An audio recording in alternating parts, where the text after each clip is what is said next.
Breaking news. Ukrainians parade destroyed Russian tanks through the streets of Kiev as President Putin pokes fun at them.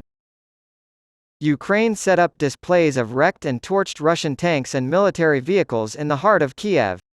The Russian President, Vladimir Putin, was the target of the satire.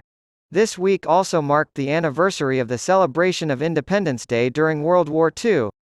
This Thursday's national holiday commemorates the 32nd anniversary of independence from the Soviet Union and Moscow, and it comes exactly 18 months after Russia launched a major invasion of its neighbor to the south. A military funeral procession of the charred remains of armored fighting vehicles and other combat vehicles lined Khreshchatyk Street in the heart of the capital. Natalia Koval, 59, a resident of Kiev, was appalled by the trophy's symbolic meaning on the battlefield. But he is confident that Ukraine will ultimately triumph over Russia. He declared, "Our state will celebrate." Yes, perhaps not just yet, but the time will come when this victory is not just ours, but the world's. Kiev's counterattacks against occupying Russian forces have resulted in only slow advances in the east and south of the country, so the independence holiday, which is about to be mollified due to heavy casualties in the war, comes at a critical time for the city. Ukrainian officials have claimed that Russian minefields and well-prepared defense lines, as well as a lack of air support, have slowed the country's military advance. According to information obtained by RadarOnline.com, Brian Koberger allegedly dropped out of high school after an investigation was launched following complaints from multiple female students.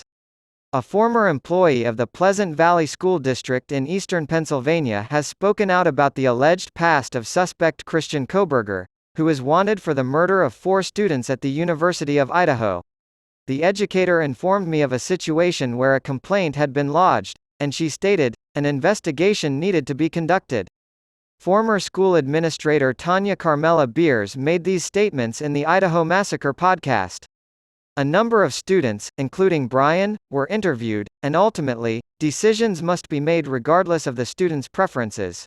She elaborated, saying, he was removed from the law enforcement program, and transitioned into HVAC program. And then, at the end of that 11th grade year, is when he decided not to return as a senior.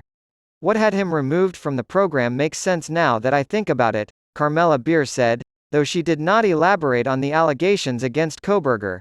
Koberger graduated from high school, Newsweek noted, thanks to his use of online education. He eventually earned a Ph.D. in criminology from Washington State University. The Moscow house where Ethan Chapin, 20, Xana Kernodle, 20, Madison Mogan, 21, and Kaylee Goncalves, 21, were murdered on November 13, 2022, was about 10 miles from Koberger's apartment. DNA evidence linked Koberger to blood on a knife sheath left at the murder scene, leading to his arrest on December 30. He is now contesting the charges against him.